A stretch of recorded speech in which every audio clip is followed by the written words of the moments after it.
here it is, the last day of 2024, which, by the way, sounds crazy. I know we say that probably every year, but a person who grew up in the 80s, born in the 70s, born in 71, grew up in the 70s and 80s, a person who graduated from high school in 1989 and 1999 seemed like it was a million years away.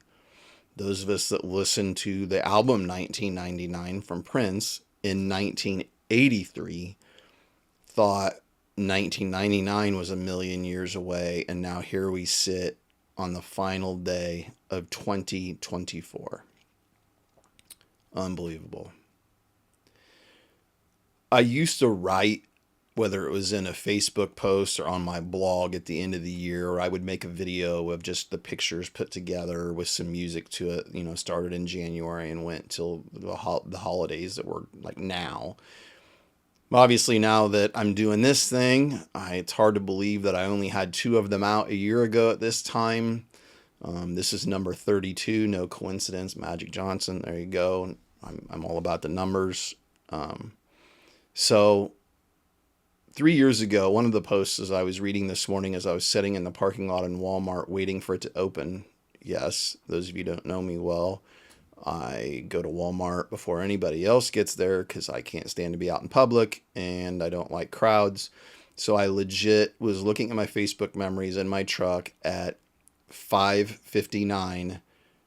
Well, yeah, actually 5:59 as I was waiting to go in for them, after waiting for them to open so I could go in. So that myself, 2 ladies who were walking, maybe 2 other shoppers, the people stocking shelves, and the people getting ready for the people who drive up and get theirs. Those were the only people in there. So it was very nice, easy getting the groceries and the other things I needed. The latest album that I bought for my new record player. It's not Purple Rain. I already had, that's the first one I bought. Who doesn't need to have Journey Escape? 1981. Not even Don't Stop Believing, but Stone in Love and Who's Crying Now? Ron and I's song from when we were kids, Open Arms. Anyway, back to reading those memories on Facebook. The memory, one of them was from 3 years ago, and I talked about in a year that was supposed to be terrible because we were still in the middle of a pandemic. We were still wearing masks. We're still doing all the things that maybe what we, I won't get into it. Anyway, it was supposed to be a bad year. And I listed all of the good things that happened to me in 2021. And, the comments from other people, were about trying to find the positives and glad that I found the positives. And that's what I try. I try to be that person. Because to be quite honest, you will get whatever you're looking for. You will find whatever you're looking for. If you're looking for negative, you can find it. And if you're looking for positive, you can find it. I mean, I'm not going to lie. Like, you think of the people that you know in your life, whether you are great friends with them or whether you're kind of friends with them or whatever, or you friends with them on social media, you know as well as I do, if you want negative, you know where to look. And if you want positive, you know where to look. And I've always wanted to be where you could find positive. Now I get it. I can think of like 2 or 3 people that could listen to this or watch it and think, I know you better than some people know you. And no, yeah, we all can get that way. And I'm just as guilty as anyone. But I guarantee you're not going to drown in it when you're around me. So what I decided to do for this episode, the last episode of 2024, the 32nd episode of the Anthony Wherley's podcast, what were the best things that happened in 2024? So let's go 2 honorable mentions. One quickly. I started rooting for the Dodgers, the Los Angeles Dodgers, the summer or the fall of 1988. My dad wasn't a baseball person, so I really didn't pay much attention. I didn't play baseball as a kid very much at all. So Kirk Gibson hit that home run in 1988. Classic call, great story. So I've been a Dodgers fan for the most part, off and on, since that time. And this year they actually, they won, they spent all that money, they got Ohtani, whatever. And then you could be listening to this and you hate the Dodgers and they ruin baseball, blah, blah, blah, whatever.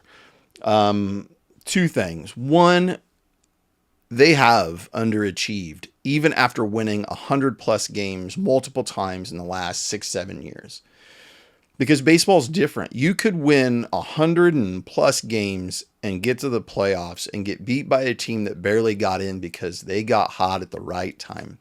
And if you are a huge baseball fan, that's you're saying to me, Tony, that is, exhibit A, Your Honor, of why baseball is better than football or basketball, whatever.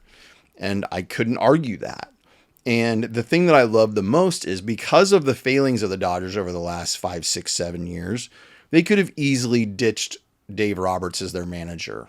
And people probably wouldn't have really blinked an eye at it. Yeah, you won 107 games or whatever, but you didn't get past the first round or you didn't make it to the World Series.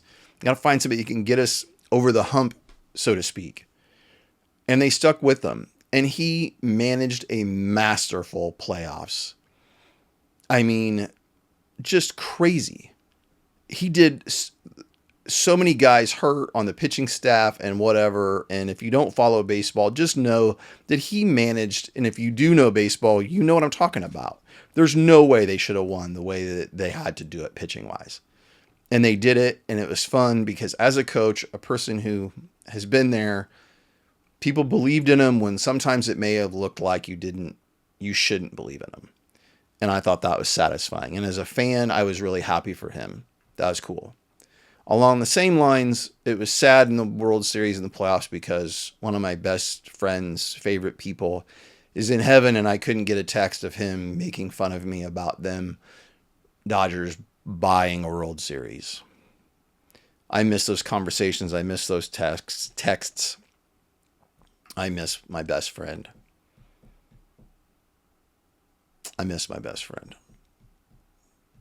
But I'll broadcast in his booth next week and I'll think about him and that'll be good. The other honorable mention for the year would be summer. What a great summer the summer of 2024 was. Something else. I mean, my contract is 11 months. So even though I work in education or I work at the school, I don't get the summer off. And I kind of get to come and go as I please. I could go in early and then leave at noon and get in the pool when I get home from, at noon or whatever. I can not go in the morning and go in the evening. I kind of can do what I want. It's not scheduled, as long as I'm ready for school to start when August gets here, I'm good. And I usually do it that way. And this summer was just fantastic. We cooked so much food. That smoker that I got a year ago, that Traeger I got a year ago at Christmas, I have gotten the good out of it already, and it's only been 365 days. Family over, friends over, podcasts on the deck with my best friend, just cooking food for people who I love. Man, good tan because you're out in the sun, although you can't tell now, but what a great, great, great summer this one was. And I'm looking forward to this one. Not wishing time away because I never wish time away. Who knows? May not make it to the summer, but it'll be fun when it does get here. So here we go. Top 5 things that happened in 2024. We started 4 years ago going somewhere on Columbus Day weekend because that's when Rhonda's birthday is. We're going to go away for a couple of days for her birthday. And we didn't go anywhere last year because we had gone to Jamaica and obviously spent our money on that. So we didn't go anywhere a year ago. But this year we went to St. Charles, Missouri. We've gone to Grafton. We went to Galena. And each one of those trips, the weather was beautiful. It was great to get away. I'm a better husband today than I used to be. And I don't complain about having to go out in public when it's her birthday. I don't complain about having to walk through shops that I could not possibly care less about the things that are in the shops. As long as there's good food to eat around and drinks and all that, I'm good. And we had a blast. And when you coach middle school girls basketball, it's about the midway point in the season. And by that point, it's time for everybody to get away for a few days. It's good for the kids. It's good for the coaches. It's good for the parents. Just to have a kind of a little bit of a weekend where we don't have to hurry our kid here. We don't have to hurry him there. And This year was no different, and this year was great. If you haven't been to St. Charles, Missouri, what a great time. What a blast. I mean, anytime I'm with my best friend, it's good. But she picked another great place to go, and we had a wonderful, awesome time. The next thing. So, number 4. And I'm going to do a podcast about this sometime soon, and I was going to do it earlier because I was wound up about it. But one of the best parts of 2024 is the class, which if you don't know, if you're listening to this and you don't know what the class is, I teach a class with Mr. Bunner called Media and Communications something and such and such. I don't know what its technical name is in Skyward, where the kids get their grades. But when we started it 4 years ago, I named it The Class. Kind of like the Anthony Wherley, it's The Class. And it's caught on. So this is the class 4. The kids who are in it now, they're in the 4th version of this class. And as long as I'm doing it, each year it will get the number of the time that it is. And I love what we do so much. And it's tied in with it is the Illini Central Sports Network. So this one is that the class and the Illini Central Sports Network. And if you don't know what that is, actually came up in my memories or I was going through pictures. I started a Facebook page for the Illini Central Sports Network. I wish I would have thought of a cooler name, but at the time I was just trying to put something together. And in the fall of 2013, the year after we had won the state championship, or that next school year, we had a Facebook page for the basketball team. And by that point, we were broadcasting volleyball, home girls basketball, home boys basketball. And I thought it needed to have its own page instead of running everything through the boys basketball page. Nobody asked me to do it. I wasn't told to do it. I did it on my own. And it has turned into something that I can honestly say with as much humility in my heart as I could. It is the best one around. We do such a good job. The kids, Mr. Bunner and I say that, like I said, and I mean it sincerely, with all humility, we do the best job around. There's nobody around that does a better job than we do. And I don't mean people who do it for a living. I don't mean people who take pictures around here that are photographers. I don't mean that. I don't mean Channel 1450. They obviously are above and beyond. I'm not talking about that.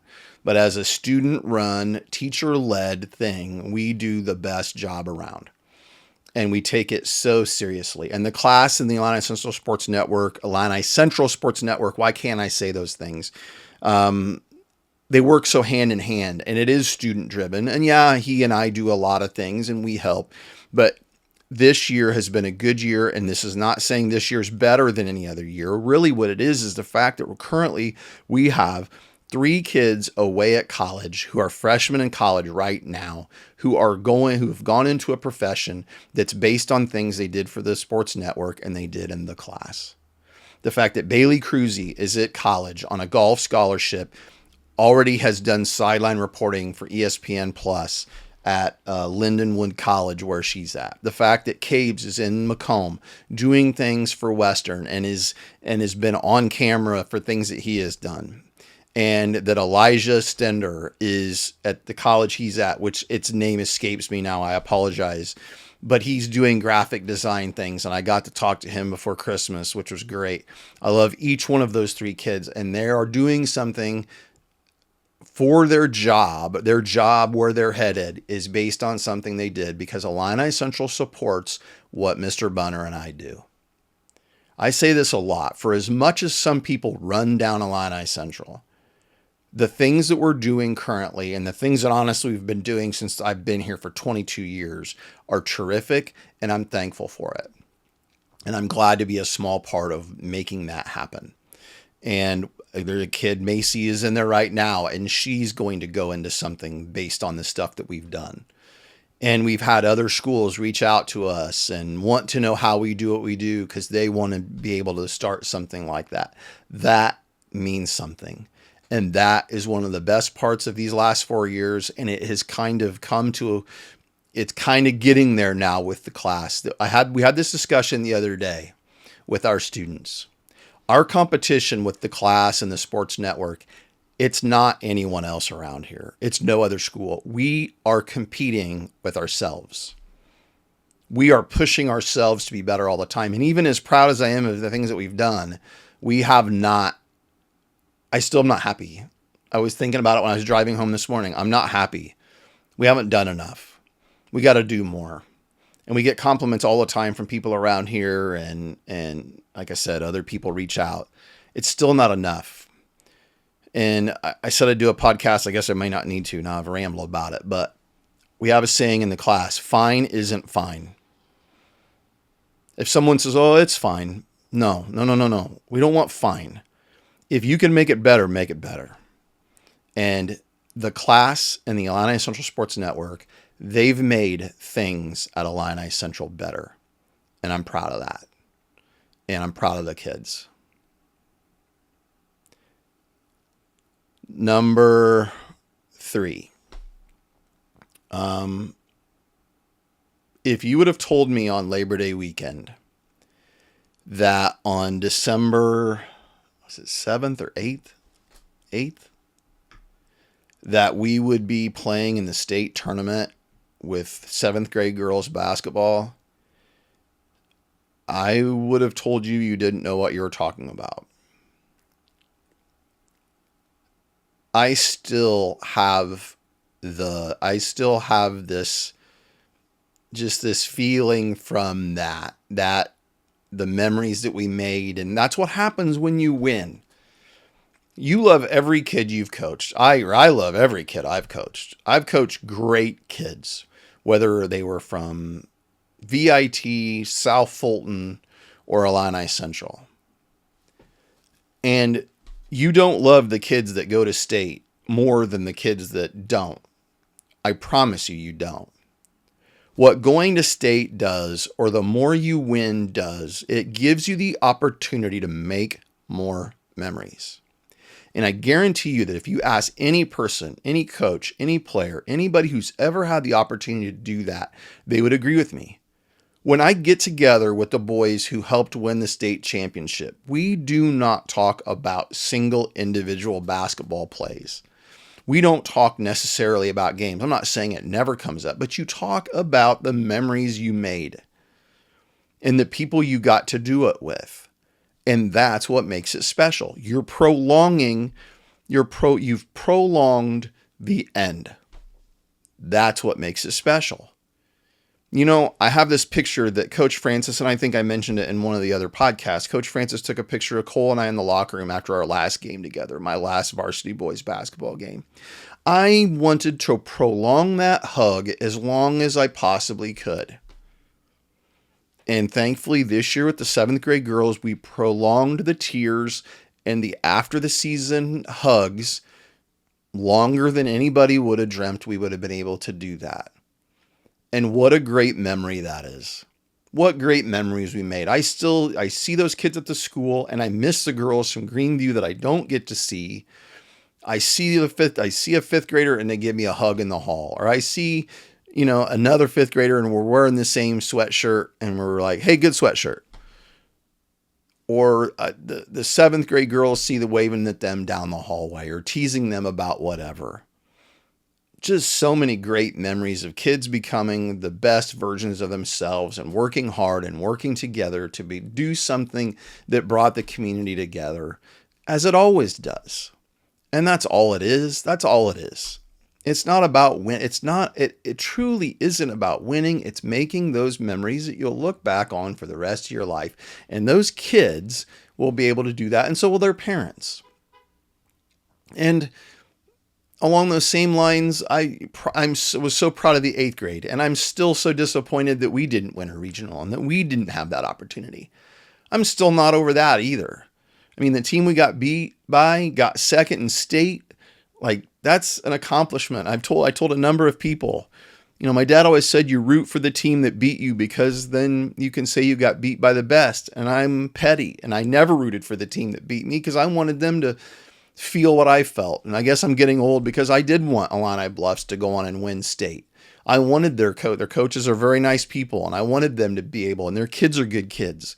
And to think that we got beat by them, that's good. You got beat by a really good team. I just wish we would have beaten them, and I wish we could have done it.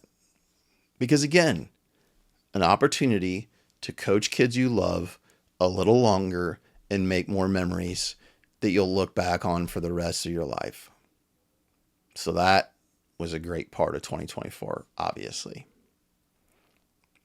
Number 2 and number 1 are weird. Because number 2 is the passing of my mother-in-law. You wouldn't think that, how is that a top thing of 2024? Well, I had a great mother-in-law. I had a mother-in-law who brought my favorite person in the world into the world. A mother-in-law who taught my wife how to be a mom, and taught my wife so many important things about the person that she is, and taught my wife how to be there the way my wife was there for her mom as she wasn't doing well over the past year and a half, and how she was there for her dad whenever he needed her. And she juggled her job, and my wife juggled helping out and taking care of me and looking out for her own children, all the while watching her mother get worse all the time. My wife doesn't show emotion like I do. Gosh, I'm half getting choked up talking right now about it. My wife doesn't do that. And my wife was there for her mother the whole way of her battling cancer and being bedridden, and was there for her dad when things weren't good. And you can say, well, how are you talking about this where you're talking about the best things? The best thing is I married someone who had a mother who taught her to be like that, who didn't run away when it got tough. That's a good thing. And that supported her dad and was there to be leaned on. That's a good thing. You can look at the bad, and there was that. But you can also look around and see the other stuff that go along with it, where someone stepped up when they were needed.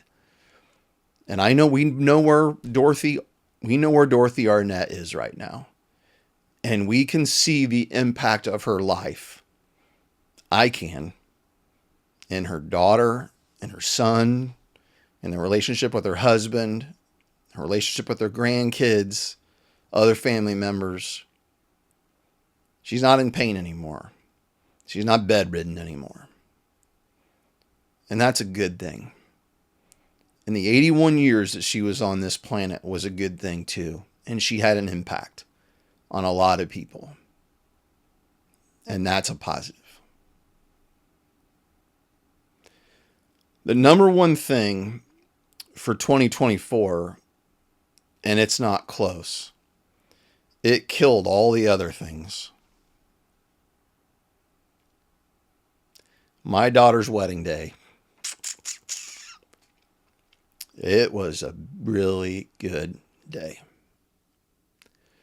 All you ever want for your kid is for them to have, you want a lot of things for your kid. That's silly to say, but for my daughter, all I wanted was that she would have a wedding day that she could not look back at and say, I wish this was different. And I guarantee you, there's not one single thing that my daughter would change about her wedding day. And I'm not making that up. It was the best day. The weather was beautiful. The ceremony was perfect.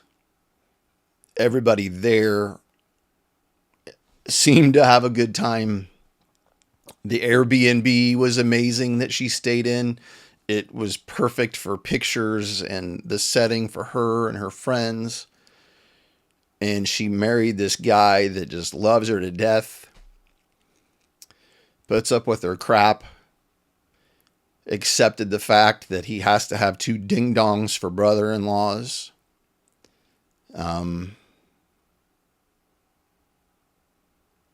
He lost his dad this year too, which stinks. But his dad got to be there for his wedding. That's special. Just an amazing day. So many memories. And it's like I was saying about going to state. You've got to be paying attention of the opportunity to make memories. Don't allow yourself to be caught up in other things that are out on the fringe that have nothing to do with the moment that you're in. And the moment that I was in at my daughter's wedding, going to state, those kind of things are just amazing. There's so many positive things to focus on. I can't, I sound stupid saying that because I don't really know how to put that into words. That day was the best day. And I'm so thankful for her, and I'm thankful for the people that helped make it happen, including my wife and family members and her friends. I didn't have a whole lot to do with it. But boy, I sure loved every second of it. 2024. Almost over. I hope if you watch this, you look back on your year. Make your top 5. What are the things you did this year that you're so glad that you were able to do? And I'm sure if you look at it, and there may be tough things, there may be bad things. I was talking to someone yesterday. You look at some of the things that have happened recently around here, that we know about. They really are bad. And it's hard to find positives in the middle of that storm that you're going through maybe. But stop for a second and try to find something. Because if you do that and you can hang on to those things, then they'll start to stack up and you can find more of them. I don't know about you, but I'm really, really looking forward to 2025. I got plans. I've got plans for 2025. I got a lot of things I'm excited about. Well, glad that those of you that watched all of these, I appreciate it. If I've given you something positive, if I've given you something to think about, if I've somehow brightened your day when you've watched it, I'm glad. So if you're watching, friend, family, whatever, I love you dearly. And I wish you nothing but the best in the next year. You can make it a good one. Because as the kids say, wrong side, I always point to the wrong side. Like Willie, like I always say, life is good. Have a safe evening, and let's go get it tomorrow. Happy New Year.